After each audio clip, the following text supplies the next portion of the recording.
Good evening, everyone, and welcome to tonight's Boys from the Baltic Star. Here we are. It is Friday, and on a Friday, when the three of us can gather together, virtually at least, um, we play Traveller.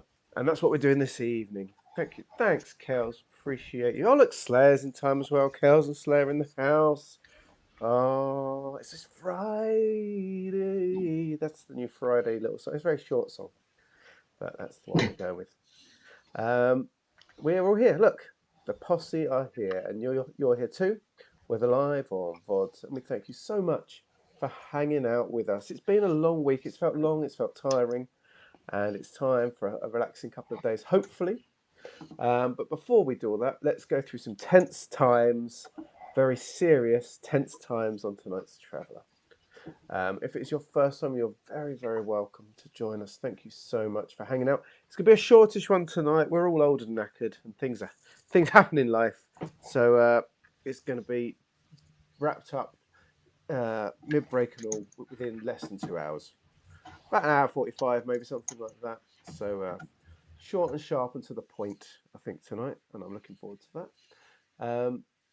If it's your first time, you're very welcome. If you're a returnee, one of our big friends, Slay, Kels, anyone else who's lurking at the minute, you're more than welcome. Thank you so much for hanging with us. Old on you, we love you, or we all come to love you.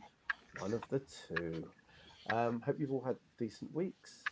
A mad week for Slay, but good though. That's good too. Chat or don't bother us. Well, it does. We love chat. I tried to play it cool, but I fell apart really quickly there. We love chat. Interact with us. We interact as a stream. We will stop and chat. Things you talk about may become canon. We're interactive. We might say hello to people as they come in. So if that puts you off, apologies. But it's our channel, you know. There's lots out there, and that's the way we like to do it. We're like a big table together, and you're hanging with us, but you're providing your own drinks. Most importantly, there's a red sun there. Click on it. Spend some points. The more expensive ones tend to lead into storyline stuff, so you can give us a boon. You can make a character tell a bit of a tale. You can name an NPC, so they become canon. Ben has a list of them, and he will work them in, however ridiculous the name is. Looking back, Ben, when I was working on the encyclopedia the other day, I think my favourite was, the three guys that were trying to murder the guys on the seamstress, Oh the yeah. cultists, and the diaspora, and one was just called Joey Swindon. Which made no sense. It just sounded like someone from Love Island. Yes. So it's like Joey Swindon. Yes. So that's what happens if you guys get to name an NPC. We get stuck with Joey Swindon. Ireland or a London gangster name. It does, doesn't it? It's a beautiful thing, and we have to roll with it, which I appreciate. Uh, Anything that's dark pink has music attached. We also like a good timming. You can decide whether you're Team Muffin or Team Yana. Make Stefan steal something. Make us hit something. Just click it around. If Ben's beard isn't long enough, we can change it. It's all good. Have a click around, see what you fancy. The lizards have escaped, so that's there too if you want me to have a visible heart attack. And Team Yana. See, oh God, Team Yana. I'll do it when I get there. I'm easily there. Where is Yana? Team Yana's in. Okay. But yes, anyway, so have fun with that. So even if you don't enjoy the stream, at least you can have fun spending your points and interfering with us. But speaking of us, who is us? Who are we? Who is we? Well, my name is Luke. I'm in the bottom right-hand corner. Hello. And I play two characters in this entire Traveller universe. Only two. I play Kara and I play Soraya. Kara is an artist. She's a hacker. She's a vlogger. She's a carouser. And right now, she's potentially going to get violent, which happens every now and again for her. The other character I play gets violent more often. It is Soraya. She is our jack of all trades, our engineer, our pilot, our drinker of mimosas, our scout. But those two alone would not last for long. Even with the amazing NPC crew we have gathered around us, we still need two of the best friends a girl could have. And lucky for me, they are played by one of the best friends a guy could have. Probably a girl as well, but I can't speak for the female race, just for me. You see, he is my brother from another mother. He is the housewife's favourite, the Floofmeister General, and Stormbender's here. He is the sensational, getting older by the day. Ewan, good evening, Ewan. How are you? Hello, Luke. I'm very good. Thank you very much for the wonderful intro. You always give wonderful intros, and I never say thank you enough, so thanks. Thank you. Thank you for Too making kind. it easy. My cat agrees. Even your cat. Thanks, cats. Or disagrees. I can't tell. One of the two. You never can with cats. That's the problem. No. Didn't seem to hate me when I've been over before, so. No, definitely not hate. Oh, how's life, man? Good, thanks. Good. I feel a bit bad. It's actually been quite a peaceful week for me. I had a couple of days off work, which is nice. But all good. Yeah, I did see an image of you slumming it by the beach. Seemed all right. Yeah. Lots of beach time, which is nice. Nice and chilled, which was just what was needed. That's what I like to hear. I'm glad. If you're happy, I'm happy. Who are the two people that you play in our adventure, by the way? Ah, yes, indeed. Not speaking of happy. That doesn't work at all. But I also play two people in this whole wide universe. I play Stefan Miller, who is a somewhat sneaky, somewhat paranoid space rogue. Dexterity, stealth, but streetwise. Currently hiding behind a door frame. Hiding from violence. The violence is pursuing him. He does not want any part of it. Anything that may happen from here on out is not his fault. Mm-hmm. I want that to be known. Yeah. Before we go down another route of Stefan's murdered another person, another gardener. Definitely not a gardener. I don't know which is my favourite: the killing a humble gardener, the punching a random man who was following us in the face with shotgun shells. Yeah, he's got a litany of violence.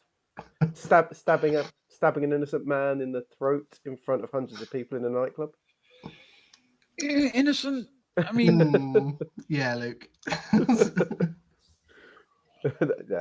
Well, yeah, I agree. Well, as you said, someone has to make sure that your two survive for a little bit longer, and quite often. And I heart. It's not always the best choice, but choices are made.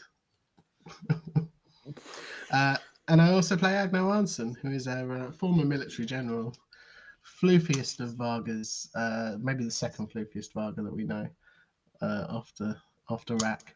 But he is very much our medic, our military tactician, a little bit of xenology, a little bit of biology, and Daddy Agnar, who tends to buy stuff for people, mostly when people redeem points.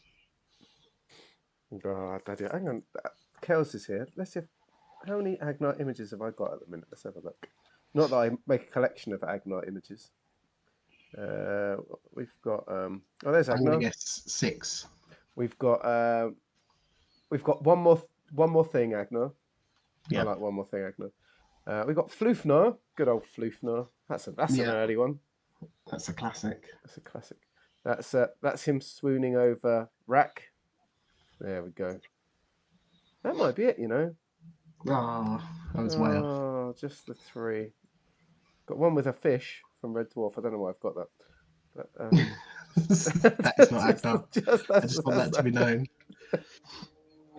Yeah, okay. That's all we've got in the Agnar point of view. But he is a legend. He's a wonderful man. Speaking of legends and wonderful men, let's finish the intros by going to the very top. The top of the tower, both physically here today, but also mentally, because he is the smartest man in any room. He lives his entire life in the Twin Peaks dream sequence and is often found being carried through Faversham on the backs of 6 heavily oiled, topless Eastern European men, waving like the Queen of old and throwing candy to unsuspecting children. He is the magnificent referee, Ben. Good evening, Ben. How are you? I'm well, thank you. I'm very well. And the fact that we did not start completely promptly at 11 o'clock this evening is for like never happening before is entirely my fault. So apologies. It is. I quite liked it that it wasn't my fault for once. And because you never have a go at me, I never had a go at you. Well, you know. We've all got to be kind together, at least on stream. We'll have a proper argument when no one's listening. Oh yes, we're vicious to each other. Vicious. So Ben, who do you play in this game? Well, you know how you play Kara and Soraya, and Ewan plays Stefan and Agnar. Well, I play the entire rest of the universe. Wow. Got the whole world in your hands. Yeah, basically. I mean, I don't know all of their statistics, you understand, but I do have a fair few people's statistics. Some of.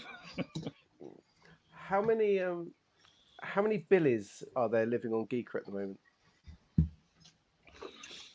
Well, I haven't got the slightest idea. 1.5. 1.5 billion. However, We could go back there and find out. Dilly is the name was chosen as an homage to a famous person from British history. A famous Dilly. Someone called Dilly Knox. Oh, sounds like a porn star. I mean, he may have done that, but if so, it was unknown to me. Well, there's always a first time to find these things out. And Slayer's right. We've got an infinite number of people, and yet you don't do an infinite number of accents. I barely even do one, to be honest. On my very best day, I do like 3/4 of an accent. But it does, as it says, it's a beautiful, sexy accent. Well, I wouldn't like to say that about myself. It would, frankly, be very weird. That's a weird way to think about yourself, I feel. It is, however, not the accent we need, but it is the accent we deserve. Not the one you want, but the Is one that you the way? get. Is that the way round? Anyway, it's close enough. Yes. Yes, it's probably true. Well, I think we can all be profoundly grateful that people in this life do not actually get what they deserve. Yes. Certainly, I feel very, very grateful about that. Very true. Well, we're all here tonight still, thank goodness. Ben, why don't you give us exactly what we deserve this evening? No. Wow. It is going to be a short night. So, after narrowly escaping the hulk of the ancient battlecruiser Kelleren, our heroes are split into several groups. Agnar, Soraya, Rachel, Zoe, and Kat are all waiting on the shuttle, but Kara, Stefan, and Otto are guests of the entrepreneur Grim Knight. His desire, it seems, is to go back to the Kelleren, maybe for loot, maybe to hide something inside, or someone.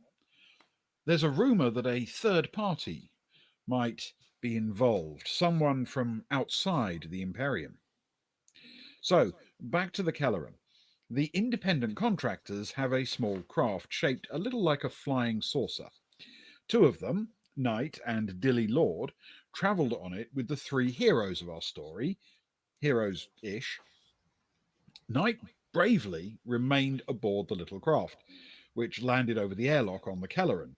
Lord went inside with the party, the three of the party who are there.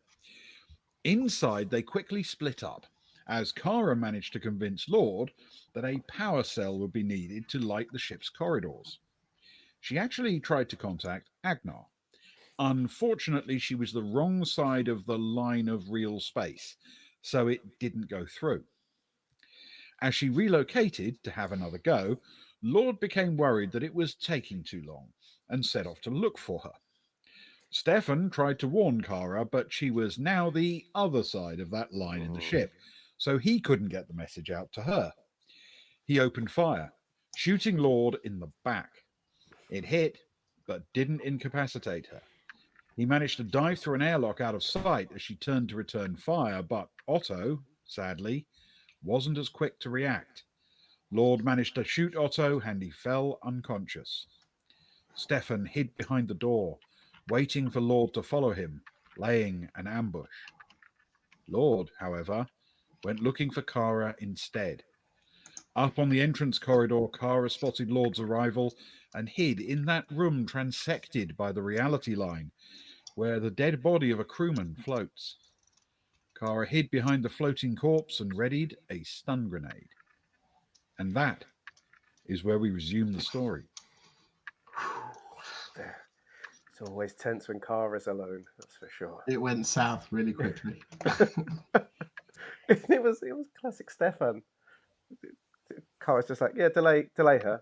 Yeah, okay, by shooting her in the back. Thanks, Stefan. Appreciate you. We love you, really. Thank you.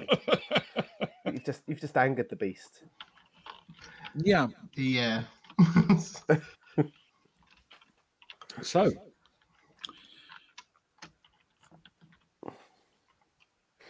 I need to roll something immediately. Oh God, dear.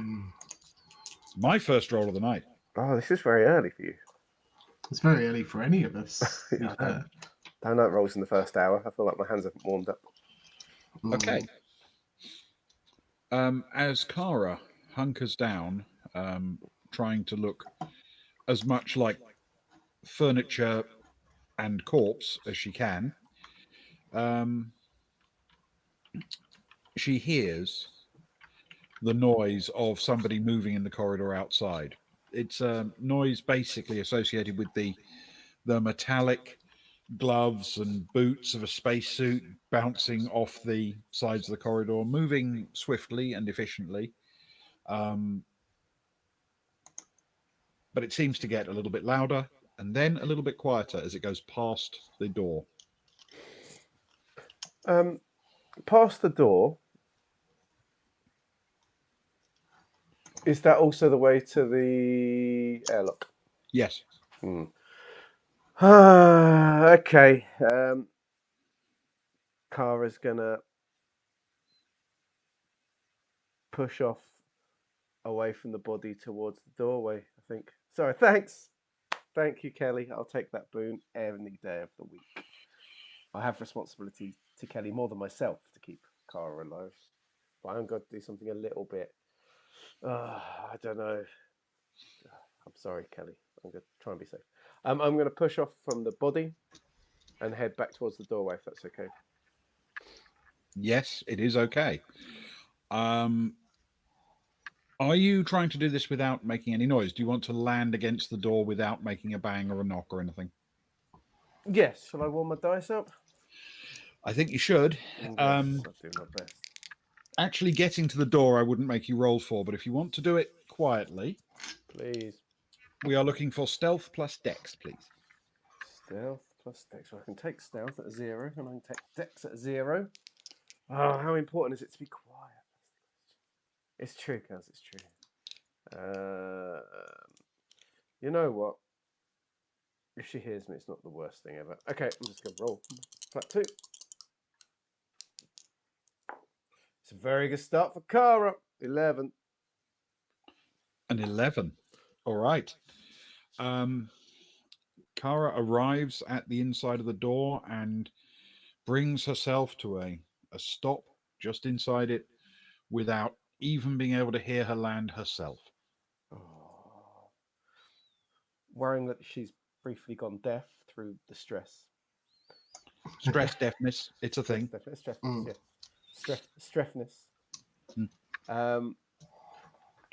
She listens carefully to hear if she can still hear that sound moving away.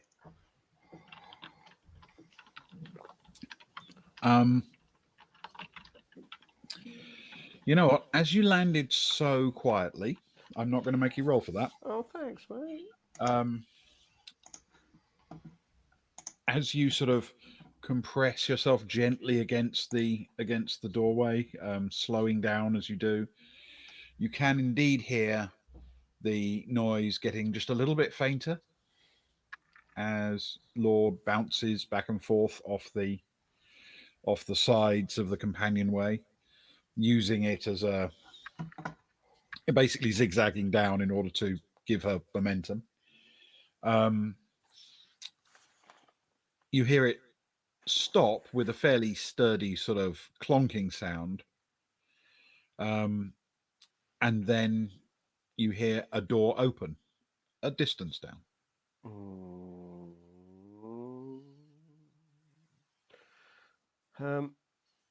Kara's back inside, isn't she now? So she could message Stefan. Is she, or are we the other side of the line? If she's close to the door entrance into this room, she's on the outside of the line. Stefan's on the inside. She'd have to push back to the other end of the room. Then she's truly alone. From where she is, she could contact Agnar or theoretically anyone else in the universe. Which I've heard that you control every single one of those. This is like that photograph that Michael Collins took from outside one of the NASA spacecraft, with the spacecraft and the Earth behind it. And the NASA caption said something like, "This photograph contains every single human being except Michael Collins." So Kara could speak to every single person except Stefan. Stefan is the only person she cannot speak to. I hope he feels very lonely right now.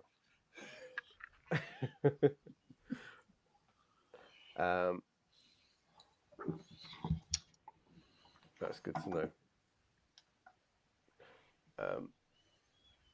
Kara is going to firstly poke her head around the doorway, if that's okay. Okay. Yes. You peer out through the doorway. To your left, it may not technically be your left because we're in 0G, but work with my brain here. To your left, if you are orienting yourself so the theoretical floor is actually downwards. Yes.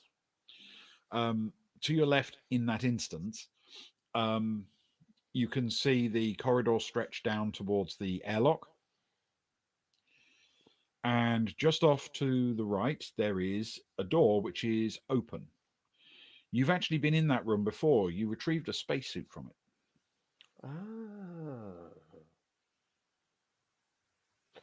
Interesting. And that wasn't open earlier, was it? So, well, it should have been shut at the moment, No. Was it? No. Okay.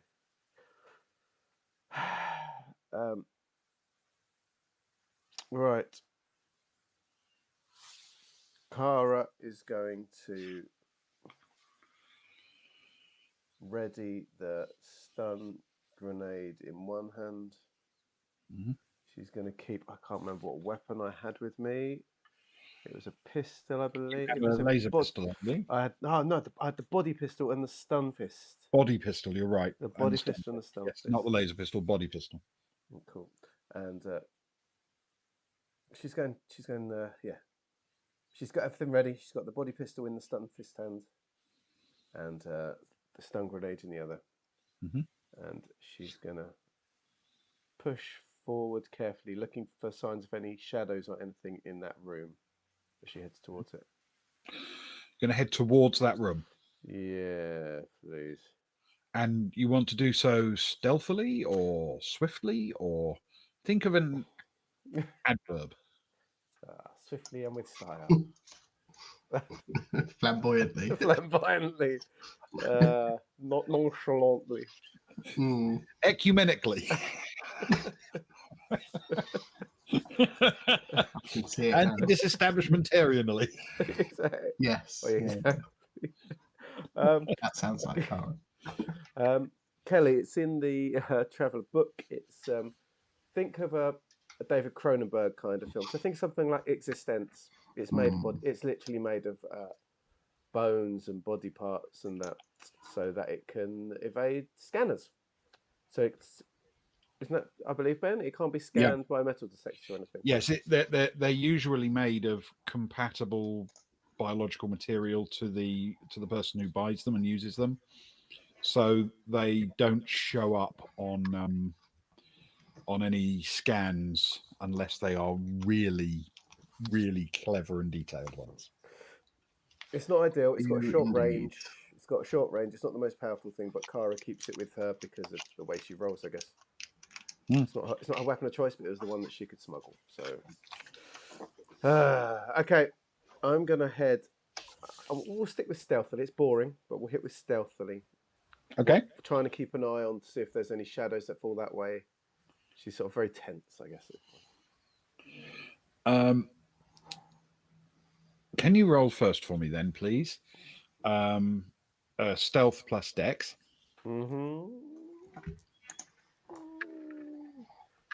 Okay, that is an 8. An 8 total. Yes, please. Okay. As you get closer, you can actually hear a little bit of noise from inside. There is somebody opening those lockers, going through the crates and supplies and things that were stored there. And they're not being particularly quiet about it. They're not throwing things around the room either, but they are just doing what they're doing. And you approach the door. Are you going to continue going until you can peer in? Well, statistically,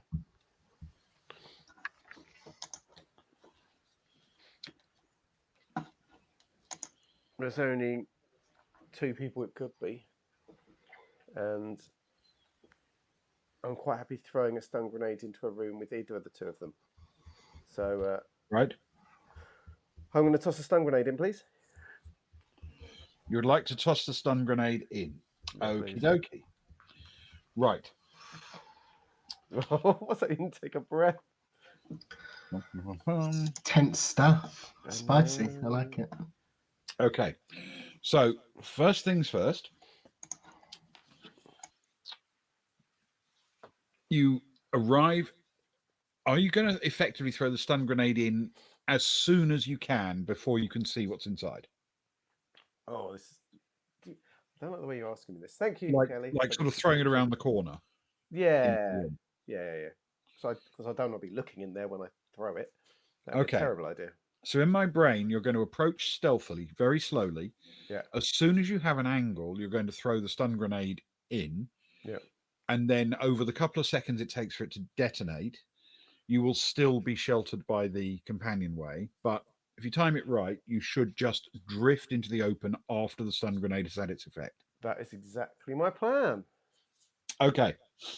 Then in that case, we have a simple choice. Can you roll an athletics Dex plus Dex for me first? I don't think so, Kelly. He's the only person in the universe I can't communicate with. He must feel very... How lonely does he feel right now, by the way? Yeah. Well, I would imagine at this point that he's starting just to feel more tense than lonely. He's been waiting there for a while for somebody to appear, and they have not appeared. Yeah, I mean, it's probably in real terms only like a minute, but with your heart pounding in your chest. Yes, it's a long minute. It's a hot minute. Yeah. 5 and 3, 8. 8. And that's including all your bonuses. Yeah, that's 0 and 0. Okie dokie. He's only averagely dexterous. Now, if I am right, and I think I am... Hang on, I just need to... While you're doing that, I'm just going to play our new subscriber noise for Kelly. Oh, excellent. Yes, do that by all means.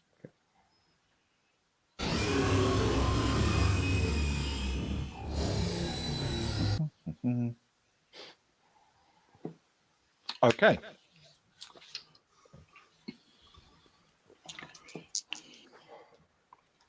All right.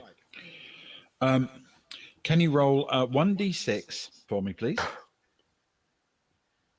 Luke's Yes. favourite. Oh god, I don't even know if that's good or bad when it comes to grenades. And the book's all the way across the room. Do do do do do do do do do. Well, 4. Okay. All right. You drift into view, and what you see, first of all, is in the aftermath of the stun grenades blast, the room seems to have some old dust that's been shaken loose that's drifting in the room. Mm. And over to one side, but moving closer and closer towards the middle, is the fairly shiny looking azure blue spacesuit that was being worn by Dilly Lord, and it's full of Dilly Lord. In fact, and she is twitching in the suit, having been impacted by the stun. She's been distracted by it, blinded by it, deafened by it, potentially not literally, but certainly the blast has had its impact.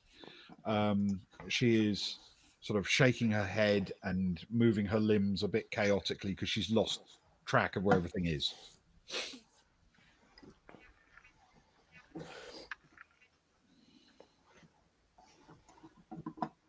Does Stunfist work through suits? For an opponent's suit? That is. Let me think. What I'm actually going to do is look that up into the book Thank you. because That's quite an important question. I'll have to yeah, remove my glove, like ignoring the sad tale of Benny Ironseed.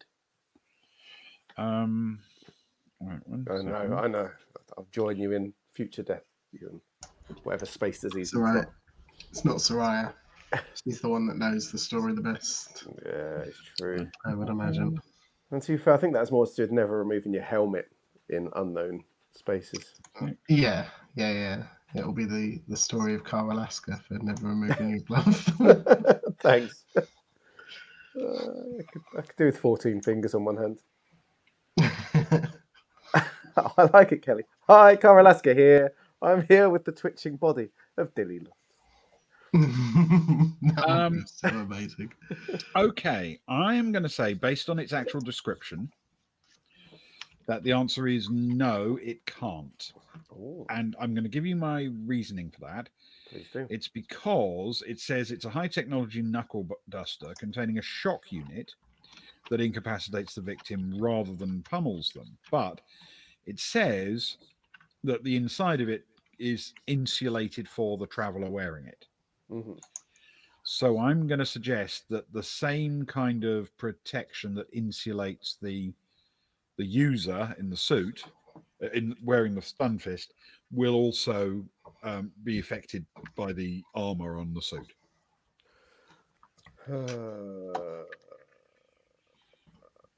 Okie dokie. In which case?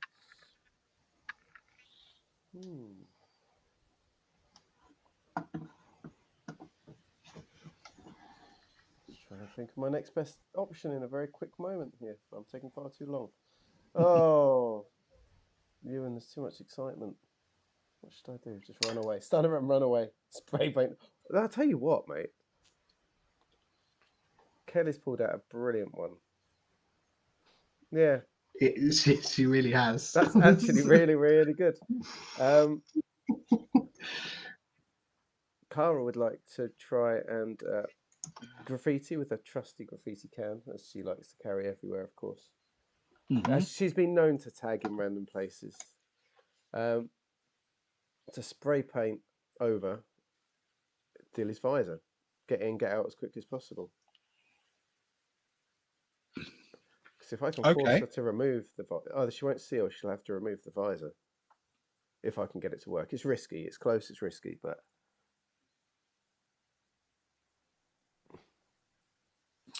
okay.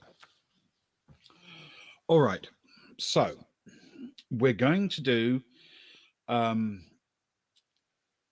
your choice of skill here. Okay, philosophy or I'm you said my wondering choice. about creative arts. Ah, yes. Visual media.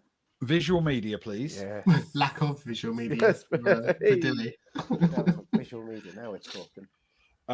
So yes, I would like you to do I'm gonna do a good job of it. I'm not just gonna make it a mess. 4 different colours. a visual media check. I wish I could give you something funnier, but it's probably got to be Dex. Okay. Oh, can you make it so that from the inside of her visor it looks exactly like the room that she's currently in? That would be good. I'm in an empty Probably room unrealistic. still. A yellow smiley face. Hmm. Oh, I like thinking. Yep, visual media. Oh, how vital is this? It's vital. But I get a +2 statistically. I'm not going to use my boon. Having a boon hanging over you does make it tactical. Here we go. Here we go.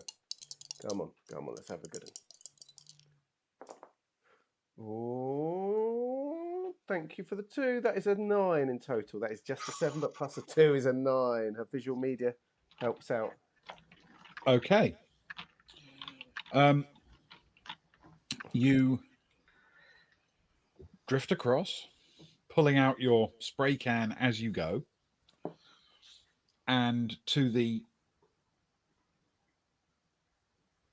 untrained artist, they might think that this would be something fairly random. However, it is something you are quite skilled at.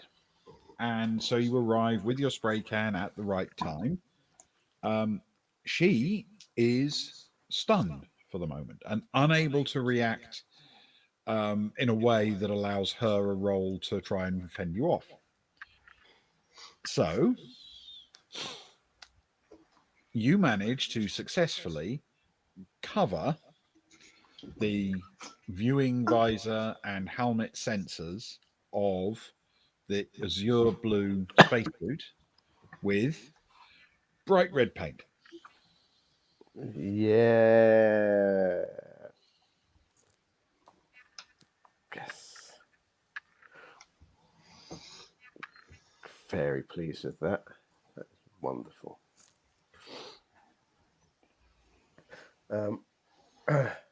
And then does Dilly Lord seem to be armed at this point? So she's still got her weapon with her. Yes, she does. Mm.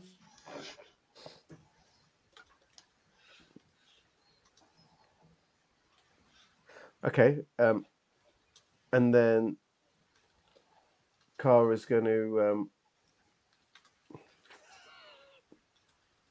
No, this is risky, Ben. This is risky. This is risky.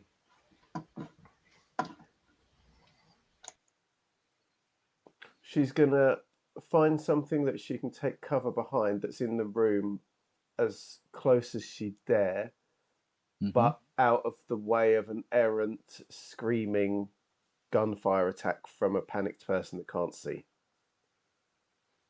So if there's a decent looking case, a sturdy looking case she can hide behind, or a locker that might afford her a modicum of cover, Yeah. she would like to dive behind that.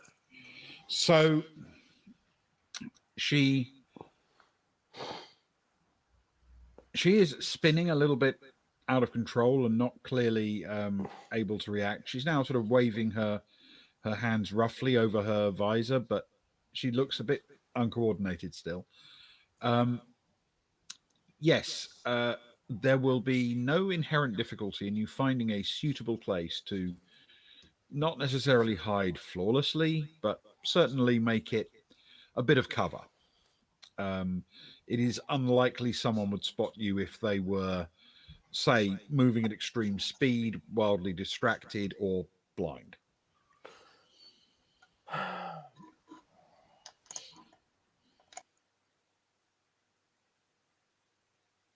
Okay.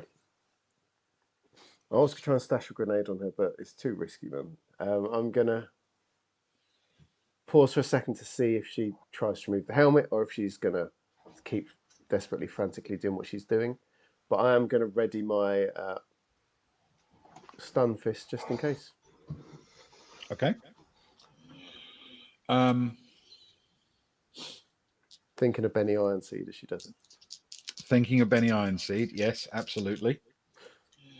I'm going to roll because I actually have no idea what she's going to do, or at least more accurately, I know what I would do in her place, but she's been stunned and shocked and surprised. So I'm going to make her roll essentially to see how calm she can be in this situation.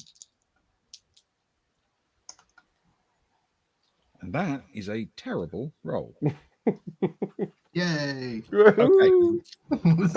So she manages to smear the paint a little bit across her visor to roughly orient herself in the room.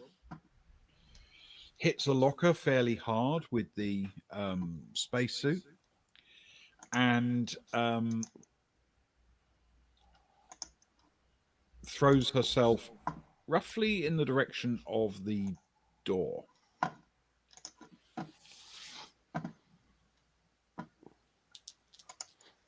And it is only roughly.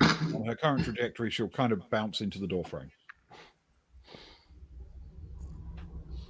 I'm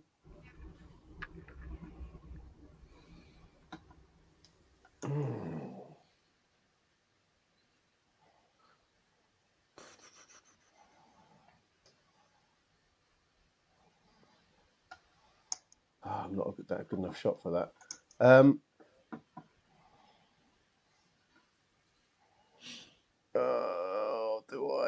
Do I? How aggressive do I get?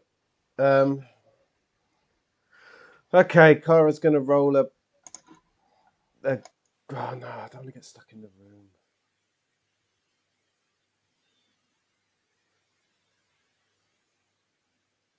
These helmets, you know, our spacesuits, that we have. How easy is it to remove someone else's helmet? Would you say we've helped each other out? We've set ourselves up. Very easy. In fact, they have a quick release mechanism on the neck, and once operated, the helmet can just be lifted off. In order to prevent it coming off when you don't want it to, you know, what with there being hard vacuum out there and things like that. Indeed. I mean, not in this spaceship, but in general, that you do have times where you really want it firmly secured. The locking mechanism requires that you unlatch two sides of it simultaneously. Mm-hmm. So if you want to unlatch someone else's helmet, you would have to use both hands. Yes, which theoretically isn't disastrous because it's my stun fist I'm most interested in, but it's going to require certain skills in it. What's my vac suit? Oh, that's okay. Okay, sensing her chance and still making it up on the fly, Kara's going to push herself across over and try and almost like grab into the back of her, almost like, you know, wrapping her legs around her waist and from behind and trying to grab both hands and pull both at the same time. It's quite a maneuver, let's face it, but you know, she's going to try it. Okay, so basically you want to fly out forward, land like the monkey on her back that you intend to be. Yeah. With the legs sort of wrapping around her waist roughly. Yeah. And have your arms up so that you can simultaneously hit the sides of her neck with your fingers. Yeah. Operate the helmet release and lift it off. Yes, please. Okie dokie. I'm going to suggest that is a relatively difficult maneuver. I think that's a reasonable thing to say. So I'm going to make a high requirement for getting all of that right. Yeah. It's going to be athletics dex plus dex. Yeah. What is your vac suit skill? It's a 1. I do have vac suit skill. You have actual vac suit skill. I have. Yeah, she has actual vac suit skill. Yeah. What I'm going to do, therefore, because in this case it's not the fact that you are nimble enough to use your own vac suit, I'm going to give you a bit of a leeway on the second part because you have some actual skill operating vac suits, and therefore you might be a bit quicker with her latches. Lovely, thank you. Okay, but it's still going to be athletics dex plus dex, and it's going to be a fairly It's going to be tough, but not as tough potentially because of the vac suit bit. yeah. This feels boon time to me. This is boon time. Please. Let me rub out my little boon there, my little boonie. Prayers in the chat, please, especially from you, Kelly. I was empowered by the boon to make bad decisions. Don't blame other people. Yeah, Kelly wouldn't know what it was it? Anyone else want to throw a second boon at me? 4 dice. While I'm shaking away. Come on. Get these nice and sweaty. Yes. Yes. I'm tempted to use my all sixes. I think. Oh, he's 12. Those dice not permitted. They're there. Just I rest my pinks against them to try and suck off some of that power. Slay's about to give me a boon, I think. So I've just got to shake one. Can I double boon, Ben? No, but obviously it would give you a go with the next action. Thank you for when things go horribly wrong in a second. Lovely, thank you. Right. They're hot and sweaty. Boon. They're hot and sweaty. They're hot and sweaty enough. Let's see how we go. Okay, that's potentially that's okay. We'll see. It depends how hard the test was. It is a 1, a 5, and a 4. Okay. Which is a 9, but like you say, with the vac suit leeway. Okay, so it's a 9 total. Yep. And you don't get your athletics dex plus dex doesn't give you any bonuses. Nope. Okay. You collide well enough with the back of the suit, and the reaction of Lord in the suit is to immediately feel the impact and spin and try and throw you off her back. She moves so violently that your grasping fingers cannot find the latches. She is moving too rapidly in front of you, and you're being now thrown around as she wriggles and moves. However, you do manage to sort of change plans at the last second and hold on to her shoulders. So you are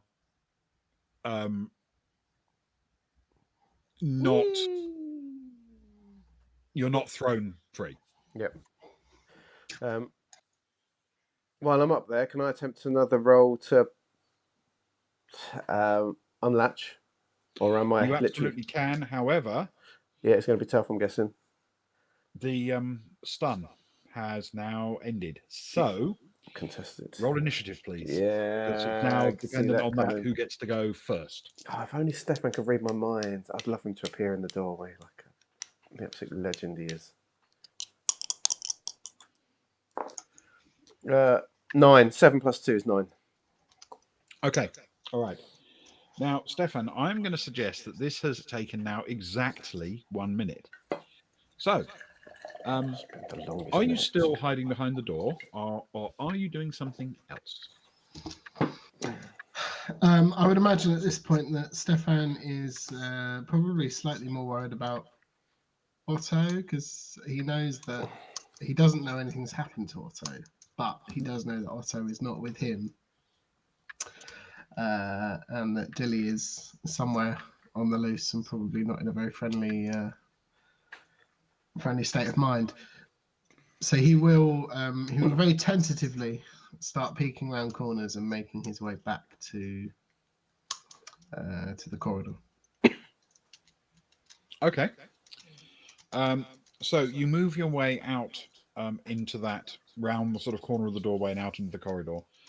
So what you see is Otto lying motionless in the corridor, drifting. He has clearly been shot in the torso at the front, and he is not reacting. In front of him, in a sort of weird little constellation, are gently floating globules of blood. Oh. That's bad times. Okay, he'll look up and down the corridor, just make sure it's clear, and then make his way over towards Otto, I suppose. Okay. You arrive at Otto within a matter of moments. The corridor does appear to be clear. Otto is unconscious when you look at him through the visor. His eyes are closed and he's not responsive at all. Where's the blood coming from? Does it appear? It looks as if the suit has now sealed, as it's supposed to, but there is clearly the mark of an impact on the chest. Right. And is there can I get a readout on the suit? Yes. Can you roll for me a medic plus intellect? Oh yes, I certainly can. I'm glad this is Stefan. You wouldn't want this to be the actual medic. No, certainly not. No, there's not, I've got nothing. There's nothing I can do. That's a 7 minus 3, unfortunately, for 4. Oh, no. You make it worse just by looking at him. Okay. No, I'm not trying to help him. I'm just trying to look. I think it's fair to say you cannot tell anything beyond the fact that Otto is not responsive. Okay, perfect. He will he'll get on the radio. Kara, come in. I'm afraid there is no response from Kara. She's the wrong side of the line. Soraya, Baltic Star, can you hear me? Nothing at all.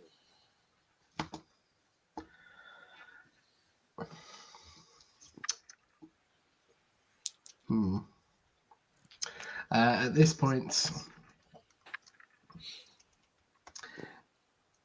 there is nothing he knows that he can do. He will actually, can he use one of the tethers? We still have tethers, do we? Mhm. And tie Otto to him and tow him along. Yes. Which direction are you planning to go?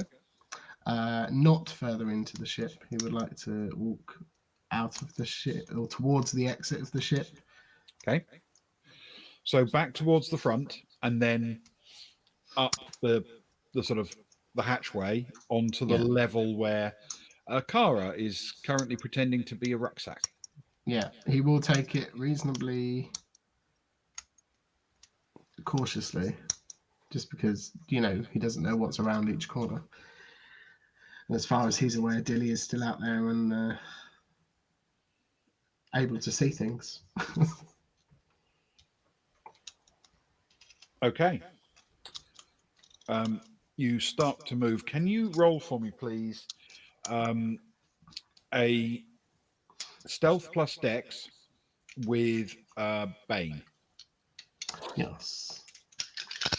Because I'm towing a person. Because you're throwing a person. That's not bad, though. That is a 4, and a 6. So that is a... sorry, that's not a 10 total. It's an 8 plus 3 is an 11. That's a very good roll. Okay. This is indeed considering. You make your way along to that excellent. hatchway and begin to push your way up through it. And as you make your way up through the hatch, you catch just out of a little the corner of your eye, shall we say, as you're making that move. You're mostly focused on where you're going because you're worried about seeing a flash of an azure blue spacesuit. But as you make your way up, you just catch the sight of one of those robot framing limbs move into the corridor some distance away from you. It's not clear whether or not it's seen you. It's not clear whether or not it's coming in your direction, but you just catch a little glimpse of its movement. Can you please roll initiative? That's all we need. Yeah. Just in case you haven't seen it, Ben, there's been a Boon to be Wild redeemed in chat for Otto's survival role. I feel as though, given the current situation, that it's very reasonable. Mm-hmm. Unlike my initiative, which is a 3 plus 2, please. Okay. All right. Just for your collective reference, that means that the initiative order is Kara, Stefan, Wow. Lord, and then the robot. The robot's roll was a 2. Oh, now we're talking. Okay. So we're still dealing with the two things separately. They're not together yet, but I thought it was important to do things in the right order in case they end up together. So we'll take our break. Oh, Benjamin. No, Ben, no, not Benjamin. Sorry, I used his full name. No, it's not. It's not a Benjamin. It's not, He's actually. I know, but Benedict. that makes it even worse. Benedict. You used somebody else's full name. You must be in trouble, Ben. Or Bucky among this crowd. It's Yes, true. it is. Dun, dun, dun. I didn't even know it. I know. I got carried away. Right. I'm gonna go and have a little cry, and I suggest you all do too. And then go cross your fingers. Keep yourself on. You need to stay on because we need to up those points. I feel like I'm a YouTuber now. Stay on so you can up those points to spend them on boons. For us. For us. Please. We're in danger times. We'll fill you in. Kara's riding on the back of a dangerous woman, like a rodeo clown. Stefan's dragging an unconscious body of an old man and has run into a robot. It's tense. Like Dr. Strangelove. We need them. We need them. Send them our way. Kara's got a boon. Otto's got a boon. Stefan's got I don't know. I hope and a Issues. prayer. Many issues. Right, we'll be back in 5 minutes. Don't go anywhere. It's tense. And you have what a legend, Spez. We'll see you all shortly. Let me just find the screen. I'm all discombobulated now. Hang on. Let's click on. Let's get rid of that. That should be the music. There we go. Let's get on that. That should be the break.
so confused. Okay, we're back. I clicked the Very wrong thing. excitable. A glimpse behind the curtain. And not Ben's curtain. No one's ever seen behind Ben's curtain. No. No. It's not a window. It's just who knows what's there. All I know is it's not a window, but he'll never tell us anything else. Anyway, It's a window to his soul. The window to his berries. That's why it's kept carefully closed. It is the abyss. Oily men. Oh, it's full of oily men. That's a whole wardrobe full of oily men. Ready to go.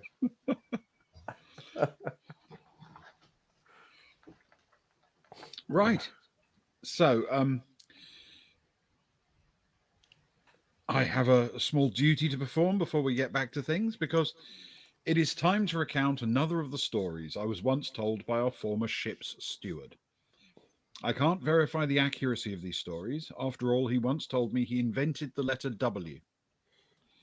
Once, he told me, he found himself tasked with rescuing a woman from the clutches of a giant monster who had taken refuge at the top of a vast building site with incomplete girders and moving lifts, though oddly no workers for some reason. It fell to our stout hero to climb these exposed ledges, laughing at the danger. And danger there was. For some reason, the way the building was being constructed meant that there was an almost infinite supply of barrels, many of them filled with flammable liquid, waiting at the top as if placed there to act as ammunition. The monster threw barrel after barrel at our hero as he climbed, and the barrels bounced, rolled, and sometimes caught fire.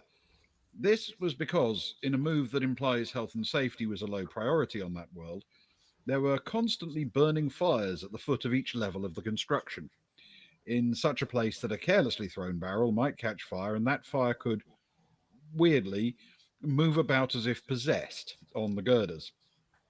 It was undeniably very strange. Still, our hero was made of, that stuff that girders are made of. Eventually, he fought his way to the highest part of the construction, toppled the monster, and rescued the woman. It's in situations like this that we really come to appreciate good workplace safety rules, and in the absence of them, heroes like the man we raise our glasses to now, the late, great Grahil Bast. To the late, great Grahil Bast.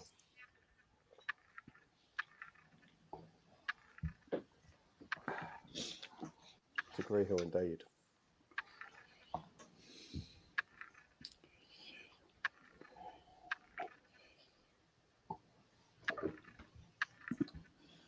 So, I'm afraid we have to go with initiative order. It sounds very reasonable, Ben. Thank you, Coconut Cue Ball, by the way, to Greyhill. Thank you. Thank you. I'll raise a glass to you, Coconut Cue Ball, and to Greyhill. The first to go is Cara. Oh, and to you, Slayer. I can't keep drinking this quickly. I was meant to have a quiet night. I can't not toast. Our glorious bar steward. He truly was a bar steward. Right. Right, let's try again with the old Lacharoos. Okay. Athletics Dex plus Dex, please. It's time for my last boon for now. Thank you. I'll rub that out again. I'm on there now, though, aren't I? It's being thrown around. Thank you, Coconut. I don't know if you prefer to be called Coconut or Q or Ball or Cue Ball, but thank you for joining us. Hope you're enjoying the evening. It's not always this tense. Most of our streams just involve shopping trips and cheesy balls. Yeah. Lots of mimosas, occasional mortgages. Yeah, so don't get drawn in by actual action. This is a rarity. But here we go. Boom, boom, boom, boom, boom, boom, boom, boom, boom, boom, boom. I'm feeling very hydrated, Ewan. I don't know about you. Very much so. And yet also dehydrated at the same time. I knew that. No, that's not how it works. It is the vac suit doesn't add. It's just you bear it in mind, don't you? I'm making the required task level easier, that's all. We're going better this time, guys. Thanks for the boon. Hey, guys, thanks for the boon, guys. It's a 6 and a 4 and a 1. It's a 10. We get rid of that one. A Yeah, 10 so this it's a time. 6 and a 4, guys. Yeah. Okay. Q, good stuff, Q. Thanks for joining us. Um, Man or lady, we appreciate you. All right. As you grab for the latches, Lord seems to work out what you're planning to do, Oh. and her arms come up and try to grab your wrists and stop you. However, you easily exceed her dexterity, flip the latches open, and can throw the helmet off into the drifting void of the zero-G space, Aha! thus returning her eyesight to normal Yeah. and taking away the fact that she was doing everything at disadvantage. I know, but I had to. It's all a long process, Ben. I'm just waiting for someone else to throw me a boon, quite frankly. That will count as your full sort of major action for the turn. It's I not think a, that's reasonable. It's not a trivial thing to do. No, it was quite cool though. You can, of course, do a minor action if you'd like, and I mean, you can effectively just wrap your arms around her and try and hold on still. Yeah, in a loving embrace. Okay, Whisper in her ear. Stefan.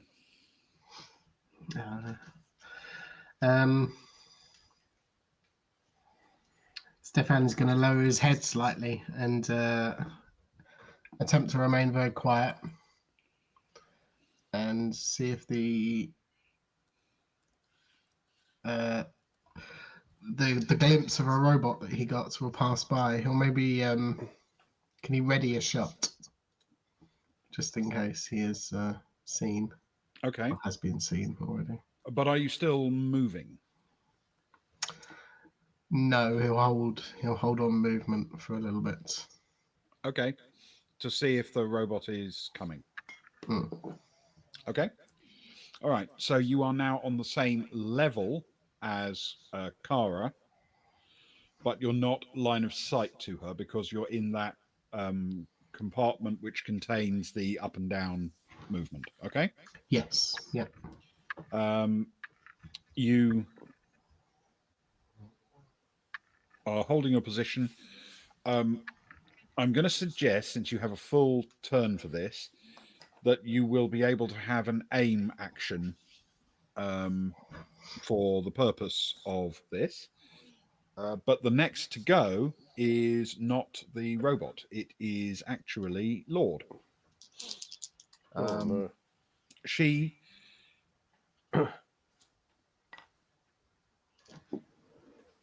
okay. She is going to try to roll forwards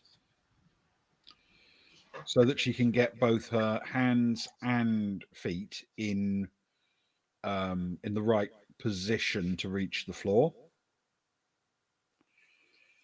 And then she is going to push off with all of her might to try and slam Kara against the top of the doorway. Oh, you cheeky. Okay. Bad roll.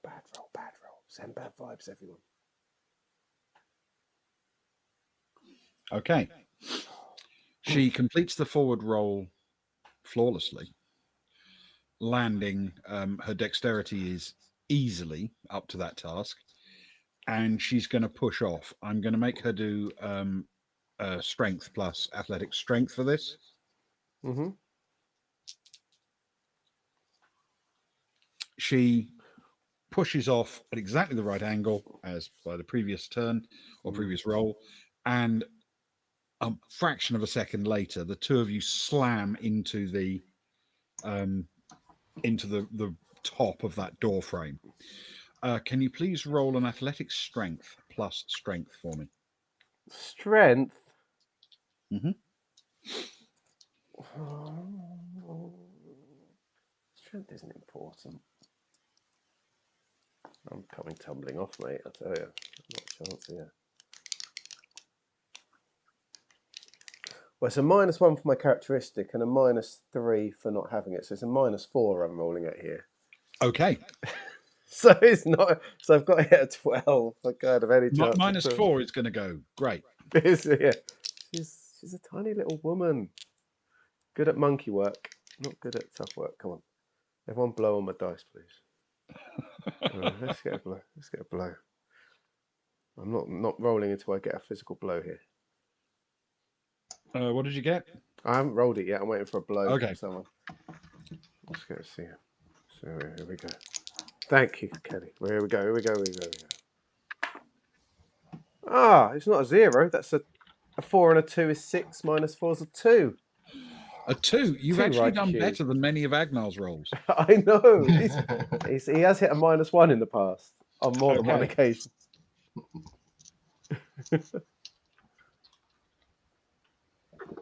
All right. What's the armor protection of Kara's suit?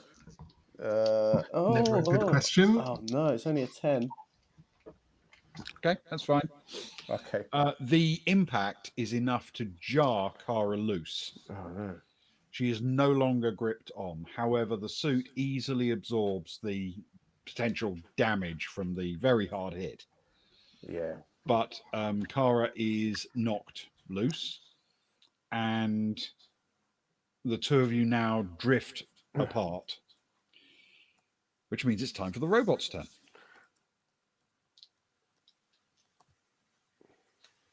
Okay.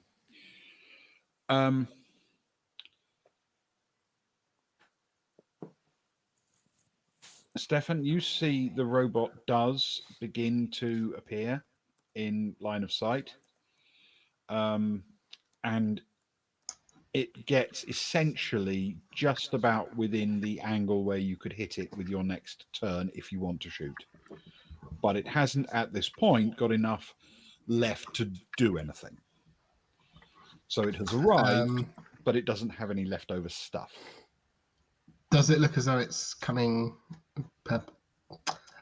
with intent in this direction? Yes. Okay, then. Stefan will take his shot. Okay, have a go. Where did I put my dice? I was warming up. In my pockets. Oh, good place for warm dice. Oh, you got a boon if you need it. Oh, let's take it, because thank you very much. This feels like a good opportunity. Laser pistol, as that is the only pew-pew weapon he has on him. Oh, that is good. Thank you very much for the boon, Sparrow. That is an 11 plus 4. Really? Yes. Yes. That's a total of 15. Good work, Spares. Work, is it a 3D plus 3, that laser pistol? That is correct. Okay. Can you please roll for me 3D plus 11? Whew. Thank you, Sparrow. I dropped to 2 from that roll, so that is much appreciated. What's that? That is 11 plus 11. That's a 22. Yes. Okay. That shot with a single hit is enough to send that robot into the scrap heap of its dreams. It sparks and shocks and jerks about a bit, but it comes to a stop, and it is no longer functional.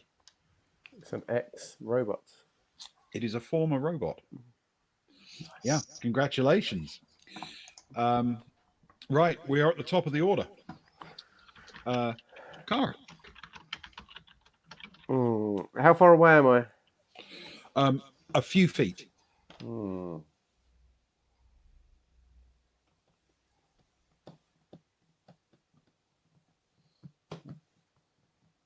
we talk about fashion for 40 minutes, please, ma'am?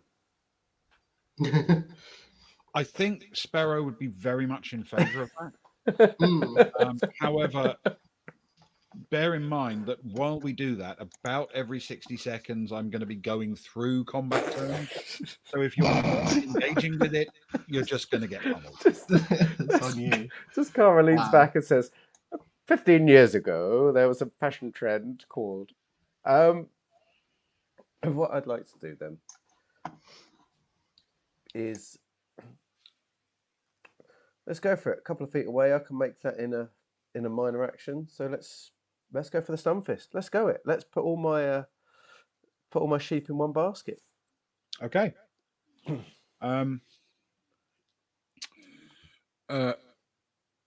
Please roll a melee attack for me. You I can have that. move into the attack without a problem, Yeah.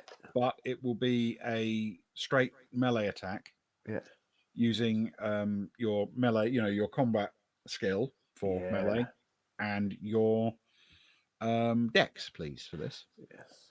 It must be known. You can use strength if you prefer. No, you're all right. You're all right. But I'd like to point out to anyone that doesn't know Kara, the tiny little woman, she actually has hand-to-hand melee skills, which I don't know, but she has. It's a nice little treat. So this is It's a little surprise for the unwary. It's the best choice for me. She had to gather them a lot. She's a tiny little woman, and her art didn't always go down well. So amongst some drunken haters, she had to learn to defend herself. Well, to be fair, she was prone to spraying them in the face with red paint. Exactly. And when you do that, you've got to be able to defend yourself. I mean, honestly, not everyone appreciates that form of artistic expression. Oh, exactly, Kel. She just drags them in for impromptu arm wrestles when they're least expecting it. Here we go. So it's a dex plus my unarmed melee.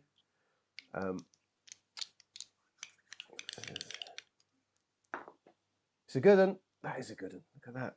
5 and 5 plus 1 is 11. 11. Finally, we're back on the good numbers again. Right. Can you first of all roll a 1d plus 6, please? Oh. I can. That's 11. Okay. The impact lands very firmly and seems to land, a certain degree of On her face. significant force. On her head. What was the yeah, so it was 5 plus 6, wasn't it? Yes, that's 11 for the swing. Okay. And the stun does seem to go in quite hard on her. Her eyes look glazed and unfocused. You do have effectively a minor action left if you want to take it. Oh. So you're in the sort of the doorway still, roughly, between the storeroom with all of its supplies for going out of the ship, tools and tethers and spacesuits and boxes of useful stuff, and through the doorway, the corridor, the companionway outside. Oh. Kells, that's so cruel. I'd rather kill someone than. I watched Biker Grove as a teenager. I have a concern about people getting paint in their eyes. It's a good idea though. Will she have heard the commotion going on with Stefan? Would that have been close enough to know that he's around? It was a laser pistol. No, probably not. No. Okay, so in game she wouldn't know that he was there. So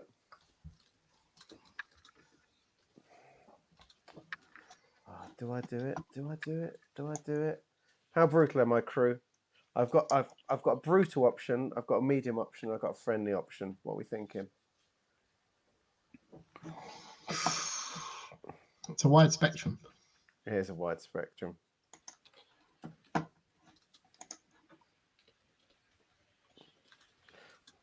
Okay, thanks. Okay, now that she's stunned, can I place something on her person with a minor action? Yes. Okay, can it be a frag grenade, please? Yes. And push her away as I do that. In which direction are you pushing her? Out into the corridor? Or into the room? Because whichever way you push her, you'll go the other way, if that makes sense. I'm going to push her into the room, please. Into the room? Yeah. Okay. It's a great idea, Kelly. Oh no, thanks. Oh, that's great. Can you make an athletics dex plus dex for me? Yeah.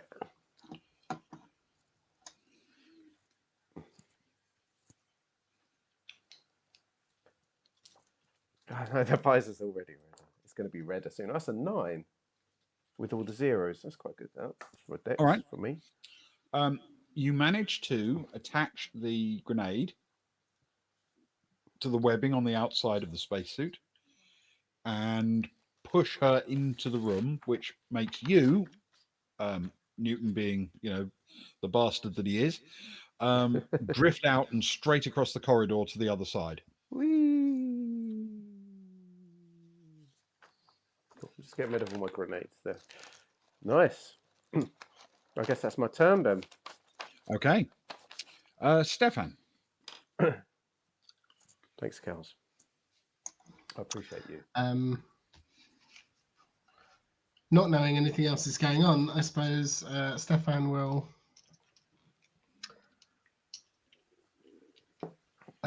cautiously continue his way. Now, has he got choices here? He's on the level for the way out, right? Yes. So broadly, there are quite a few doors off this level. There are. You can essentially on this route. You can go back down to the main companionway. You can go up to that relatively small area with the sort of avionics and computer bays where you found a robot quite near the beginning. Or you can go out onto the main corridor on this level, which would then give you access to the airlock at one end, technically the airlock at the other end, but that's the other side of the line. Yeah, and that's the airlock we came through. The one you came through is the one to your left, which is the one that's basically about to be illuminated by a frag grenade going off. Yes, he will head in that direction. Towards the explosion. Good person. Yeah, it's the way he knows that he's out.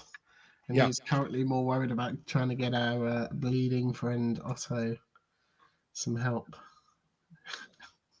Excellent. He has no idea what's going on. Okay, so based on the distance in this turn, if you're doing nothing but moving, you can actually make it out into the corridor. And about the time you make it into the corridor, you see Kara hurl herself, seemingly at a significant amount of speed, across the corridor in front of you, and bang into the companionway wall the other side. As elegantly as she can manage, but she's effectively hitting it backside first because she's been pushing someone away. And she has got a complicated rear end. Increasingly complicated, one might say. And she hits that sort of bulkhead there at about the time you complete your movement. You can move again as part of your action, if you like. I suppose that seeing this, he'll sort of shrug after Kara's flying out of the door, and he'll Kara, Otto. He's down. He's injured. Dilly is somewhere. She's probably not going to be very friendly though. And you are now the right side of the line. So Kara will hear that message.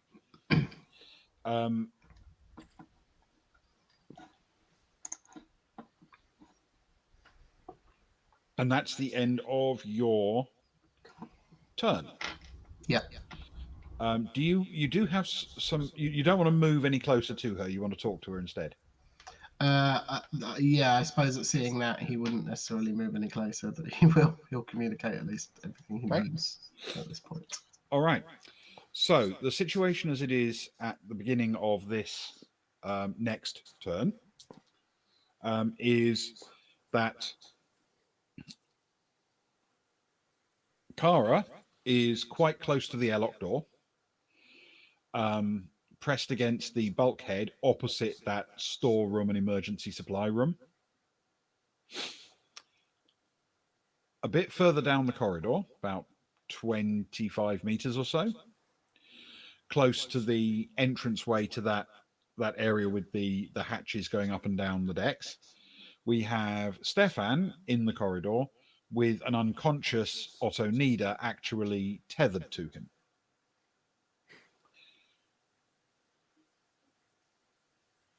Kara, you have initiative.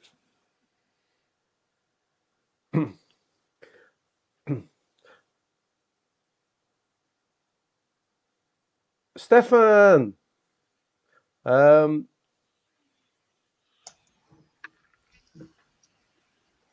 Dilly's about to go boom.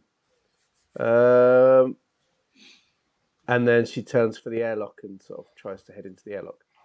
You're heading towards the airlock. That doesn't take me close to the room, does it? That's just along the corridor.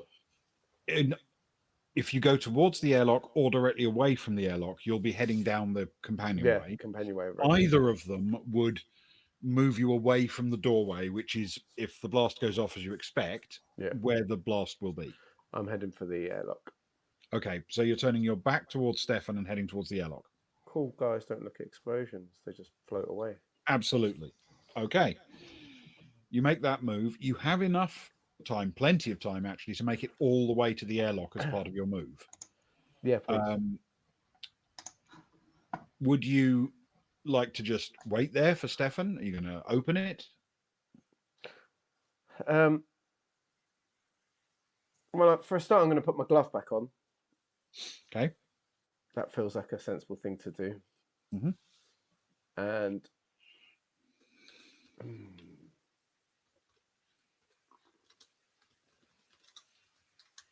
is it unlocked, the airlock? As in, like, the light on the outside, would it suggest that I could just open it, or does it need cycling? The last way it was used was to cycle people inside. Yeah. So though the door is closed, the inner door can be opened as of now. Is there a hatch in the airlock? Like a window? Oh, you mean, yes, a viewing port. Yes, there is a viewing port on this side, and there is no viewing port the other side, because that's the outside of the ship. A quick glimpse. Is there anyone directly behind there? No. In which case, I'll open the door, please. Okay. You open the airlock door. You probably, since you've had to move as well, have time to get inside the airlock, but not to then operate the other hatch. Yeah, I'll do that. I'll get inside. Gets inside. Okay. So you get inside the airlock, but you're still leaving the inner door open for the time being. Yes, that sounds reasonable. Okay. Okay. It's now the end of your turn, which is essentially just a few seconds after your last turn. So now's the time to blow up the grenade.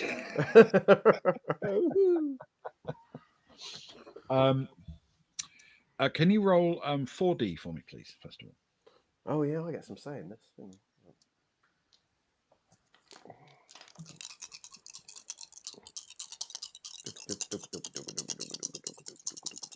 Oh, it's a lot of dice. There's a lot of dice. It sounds good, doesn't it, when there's a lot?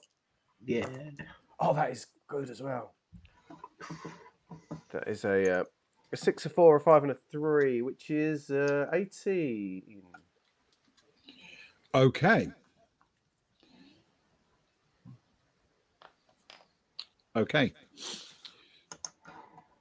There is a loud bang from inside the storeroom.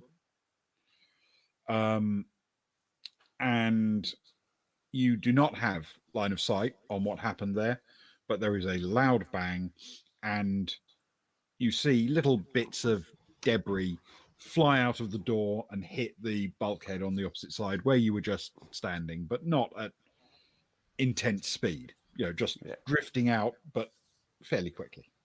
Yeah. So I'm coughing excited.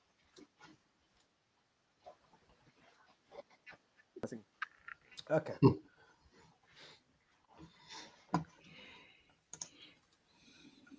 She just gazes at the debris with many emotions running through her head. Okay. Half expecting a head to float through, but not seeing it. Can you roll either a recon check or streetwise check for me for Kara? Can. With intellect, please. Ah, nice. Well, recon and streetwise are both a 0, so that's good. Intellect's a +2, which might help because that was a 6. A 6 + 2 is 8. 8. Ooh, Okay. nice.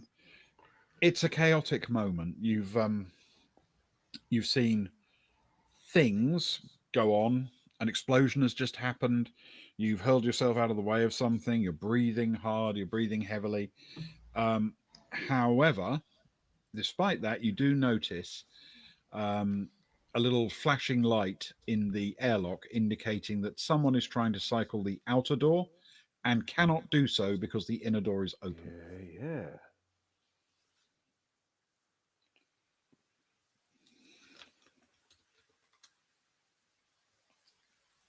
That's exciting. Stefan.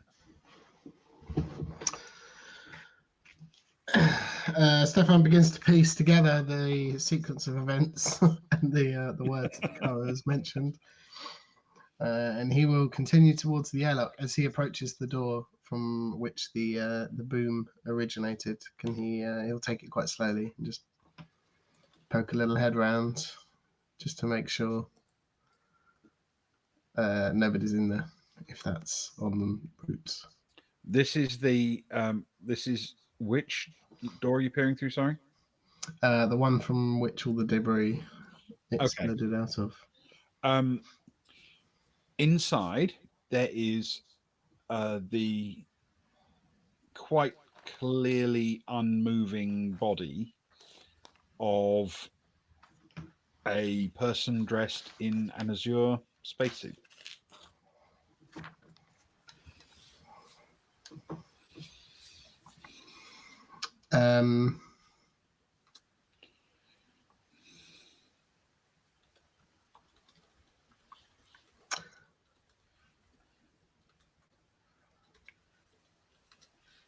Stefan thinks for a moment, weighs up the options, and can he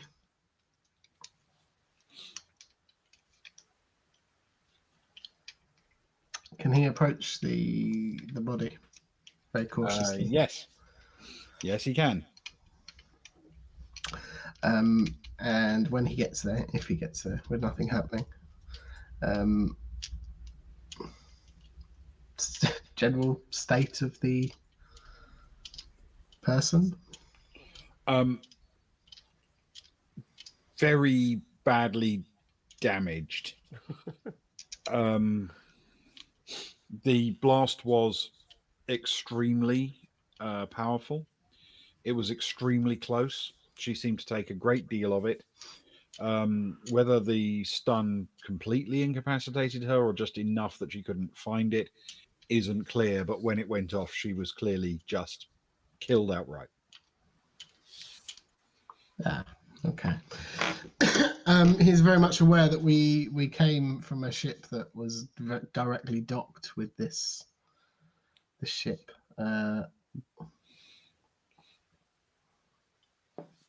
Rather than the way that we previously came on and with a little spacewalk.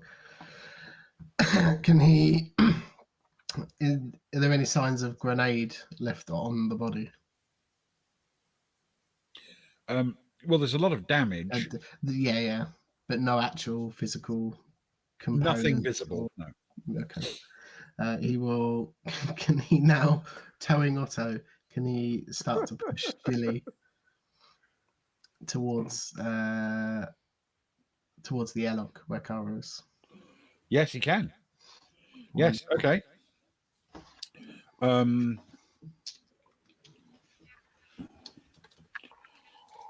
You want to push her in front of you, basically. Yeah, that is the plan. Okay. The investigation would have taken your effective turn. Yeah. You will probably get her out into the corridor this turn. It is Kara's go, and I'm afraid you're still in combat. Still in combat.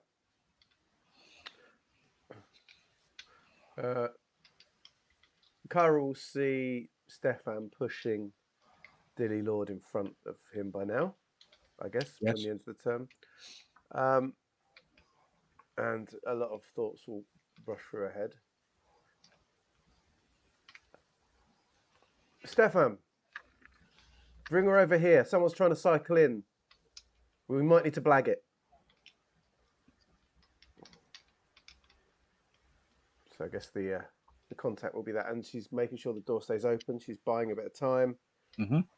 Doesn't want anything to cycle yet. Doesn't know who's coming in, but doesn't want them coming in right now.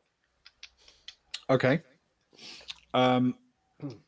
You're just staying in place, talking to Stefan. I'm going to make an assumption that Stefan is going to follow this. Is that right? Yeah, that was his plan anyways. So you're going to hand forward effectively, Kara. hopefully, when it's your go in a second, you're going to move everyone, all four of you, though one of you's dead, into the airlock.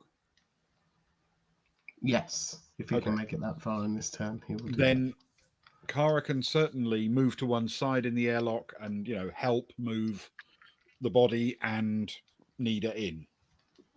So the four of you end up after Stefan's turn in the airlock, as long as Stefan's using his movement to do that. As you're the last in, Stefan, can you tell me what the locations are of the people in the airlock?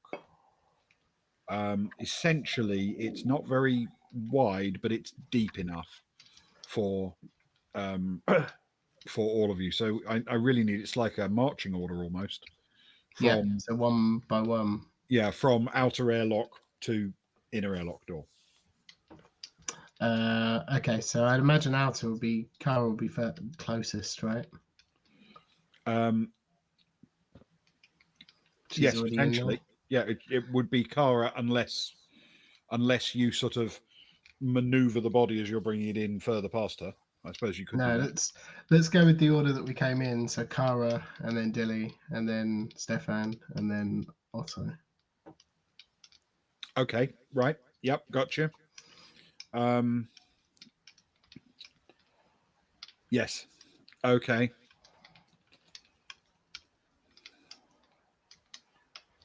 Yep. Okay, hang on a second. All right.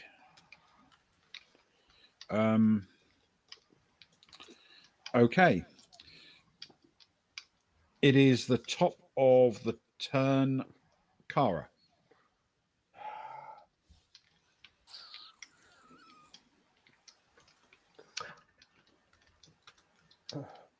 Sorry, Ben. Can I get a quick reply after Kara in Stefan's turn? Oh yes, absolutely.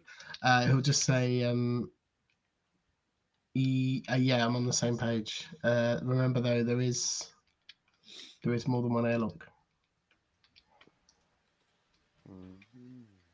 and that's it. That's all he wants. I take it as Dilly dropped her weapon. Yes. Has she got a sidearm? Yes. Can I take the sidearm, please? Yes, you can. What is it? Her sidearm is an auto pistol. Is that a laser or is that a Gauss? That is neither. That is a slug-throwing projectile weapon with a bit of heft and meat to it. Oh. What did you call it again, sorry?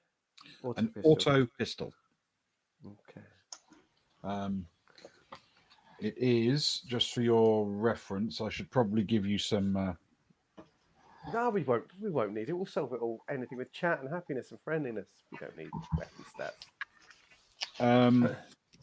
Just for your reference. Okay. Its range is 10 meters. Yeah. Damage 3D -3. Oh, yep. And what else do you need to know? It has no traits. Its magazine is 15. Okay. Okay. Yeah. I mean, there are other stats, but they're things like cost and magazine cost and things. You don't have to worry about that at this point. No, it doesn't seem important.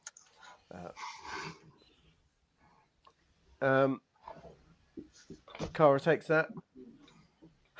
Takes a deep breath. crouches down low, trying to half pull Dilly's body kind of in front of her somewhat, as much as she can in that narrow bit to get some sort of cover.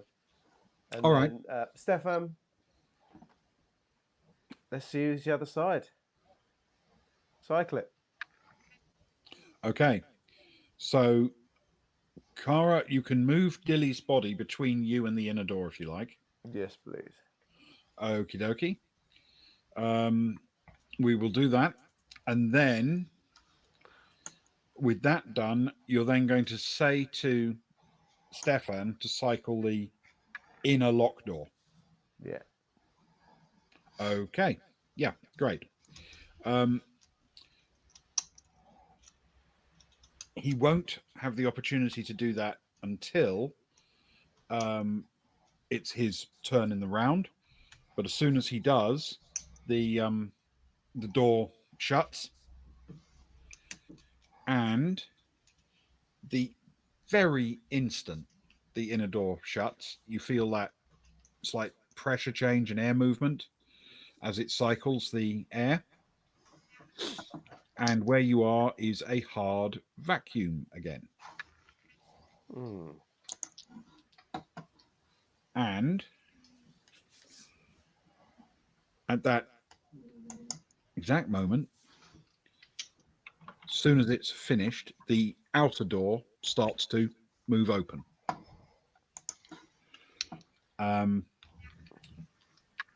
On the other side of that hatch, you see Knight. He is wearing his heavy-duty armored spacesuit. He is sort of hanging motionless in the middle of the airlock center door for his little limpet ship, and he is armed, weapon raised, and the weapon he is holding is a Gauss rifle, and it is pointing straight into the airlock. And that is where we'll call it for tonight. Oh, Oh, the cliffhangers. oh, that's good. It gives us Thanks, time to plan, Bez. Luke. Yeah. Now, Plan our Kara has funerals. a boon for next time. Thank Ooh. you. That is good news. Otto's still alive. Storms. Otto is alive at this point. Maybe not for long. Depends what sort of mood Knight's in. If we can keep him happy or not. I don't think we can. We're not winning a firefight. Depends how much he likes grenades in his spacesuit. I know. At least Otto. See, Storms is more worried about Otto's story arc than any of us. It's a very important story arc. It's a very important story arc. Man's a hero. Who will tell the tale of the magnificent adventure if he dies? That is true. He was the only one who was telling his tales, to be fair. Or so it seemed. Oh, stressful. Well done, Ben. Thank you. That was. It's very tense. Well, it's a bit action filled, this bit. It is. I get to make a change to the encyclopedia to say that Lord's dead. I only added her to it this week. Should have held off. Should have done, shouldn't I? Yes. I liked her, but Stefan's actions meant she had to die. I liked her, but Kara's actions in walking up meant that she had to die, unfortunately. I suppose I keep an encyclopedia of everything because I keep very, very thorough notes. So I keep an encyclopedia for mine and Ewan's understanding. Ben knows far more than we don't about characters, of course, but from what we know as the characters. So it's places we've been, people we know, things, planets, so we can refer back to it, I guess. Yeah. Let me see if I've got a Varga description. Who have we got? Let's see. Where do we leave him? We left him on Dilavru, didn't we? Let's have a look at Dilavru. Dilavru. Telon's Okay, you Tours. questionably said Ewan's. Teal and Rack, former sergeant and recruitment poster boy for the Imperial Marines. Resplendent, legendary and highly decorated. Enjoys a whiskey and is easily swayed into helping out the crew and being part of operations again. He's friends with Amelia Jacks, who he works closely with, has retired to Morse's Pit, but makes regular pits to Azurport to resplend and wow tourists. There you go. He's living a good life, is Telon. I can, Spence, I'll send it to you. It's a bit wonky because I haven't updated our last time on Geeker, so it's a little bit wafty, but apart from that, it's up to date. I can send it to you. I'll send it to you later. It's useful. Ah, I see. I don't know your German name. Fair enough. Yes. Well, excellent. Thank you very much, guys. Thank you, everybody who turned up in chat or watched on VOD for that matter, and or watched us live. It's really, really nice of you to do so. I hope you had some fun. And we will be resuming our Traveller story next week. That's the plan. And hopefully they will finally get off the Kelleren for good. Possibly feet first. Who knows? But, you know, things could go well for them. It's not impossible. And in the meantime, we will call it an evening now because we're all exhausted and, you know, and frankly, I'm very old. And I need to sleep at some point this evening.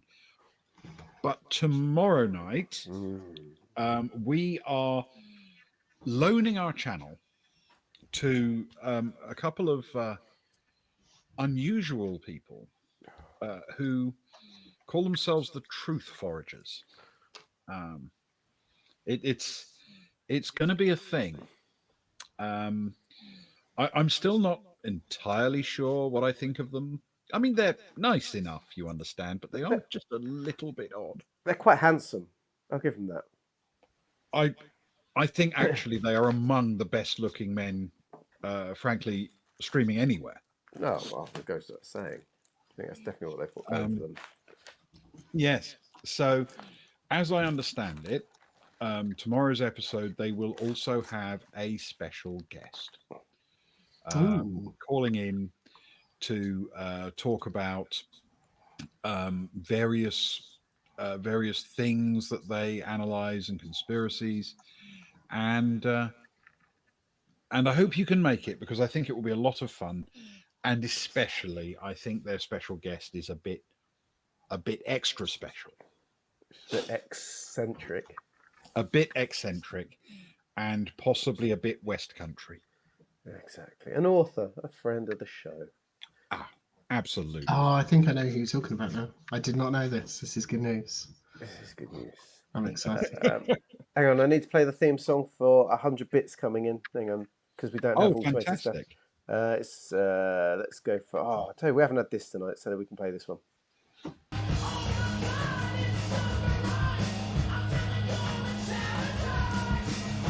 There we go. Especially if Spez is here, it makes sense.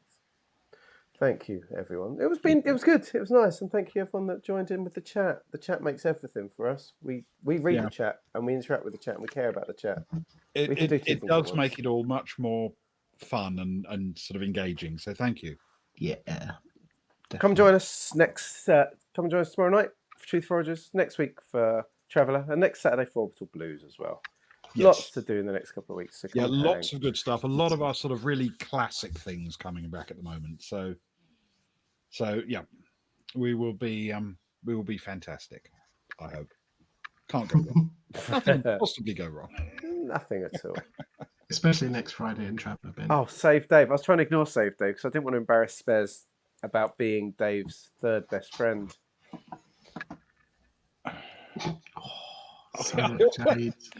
I always find it genuinely amusing watching the two of you argue over who's Dave's best friend. He barely knows who you are. Come on. I'm looking forward to some Save Dave. I haven't played that in years. That's coming soon as well. What a June we have. Right, this has dragged on far too long. Go away. Let's go away. Let's let everyone sleep. Honestly, it was so self-referential.